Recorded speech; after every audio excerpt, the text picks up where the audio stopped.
Hello, ഇന്ന് April 7 world health day ആണ്. Health എന്നുള്ളത് അസുഖം ഇല്ലാതിരിക്കുന്ന ഒരു അവസ്ഥ മാത്രമല്ല, അത് നമ്മുടെ മാനസികവും ശാരീരികവും സാമൂഹ്യപരമായുള്ള ഒരു വെൽബീയിങ്ങിനെയാണ് ഹെൽത്ത് എന്ന് ഉദ്ദേശിക്കുന്നത്. എല്ലാ വർഷവും April 7 WHO world health day ആയിട്ട് സെലിബ്രേറ്റ് ചെയ്യുന്നത്. എന്നു വെച്ചാൽ WHO രൂപീകരമായ ദിവസം ഏപ്രിൽ 7 ആണ്. എല്ലാ വർഷവും WHO ഒരു തീം ഇറക്കാറുണ്ട്. ഈ വർഷത്തെ theme my health my right എന്നുള്ളതാണ്. ഹെൽത്ത് എന്ന് പറയുന്നത് ഒരു ബേസിക് ആയിട്ടുള്ള ഒരു ഫണ്ടമെൻ്റൽ റൈറ്റ് ആണ്. അത് ആക്സസ് ചെയ്യാനുള്ള ഫെസിലിറ്റി എപ്പോഴും ഉണ്ടാവണം. കണക്കുകൾ പറയുന്നത് ലോകത്താകമാനം 4.5 ബില്യൺ ആൾക്കാർക്ക് ഹെൽത്ത് നിഷേധിക്കുന്നുണ്ടെന്ന് എന്നുള്ളതാണ് പറയുന്നത്. പക്ഷേ നമ്മുടെ കേരളത്തെ സംബന്ധിച്ച് പറയുകയാണെങ്കിൽ നമ്മുടെ ഹെൽത്ത് കെയർ സിസ്റ്റമൊക്കെ കുറച്ചും കൂടെ ഇമ്പ്രൂവ് ആണ്. ഇവിടെ നമുക്ക് വേണ്ടത് മൈ ഹെൽത്ത് മൈ റെസ്പോൺസിബിലിറ്റി എന്നുള്ളതാണ്.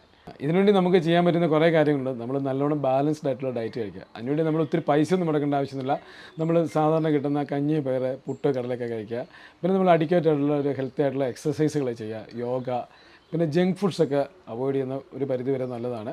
പിന്നെ അഡിക്വേറ്റ് ആയിട്ട് സ്ലീപ്പ് വേണം. ഒരു 8 മുതൽ ഒരു 9 മണിക്കൂർ നല്ല സ്ലീപ്പ് കിട്ടുന്നത് നല്ലതായിരിക്കും.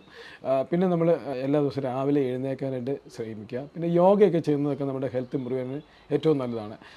പിന്നെ നമ്മൾ ഹെൽത്തി ആയിട്ടുള്ളൊരു ലൈഫ് സ്റ്റൈൽ പിന്തുടരുക. നമ്മൾ പ്രോപ്പറായിട്ട് ഹാൻഡ് വാഷിങ് ചെയ്യുക. ഇപ്പോൾ ചില സമയമൊക്കെ പോകുമ്പോഴത്തേക്കും മാസ്ക് ധരിക്കുക. അപ്പോൾ ഇത്രയും കാര്യങ്ങൾ ചെയ്ത് കഴിഞ്ഞാൽ നമ്മൾ ഒരുമാതിരിപ്പെട്ട അസുഖങ്ങളൊന്നും നമ്മൾക്ക് പിടിക്കത്തില്ല.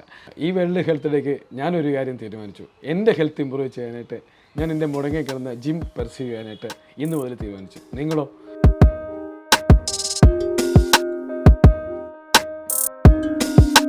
Wish you all A wonderful health day.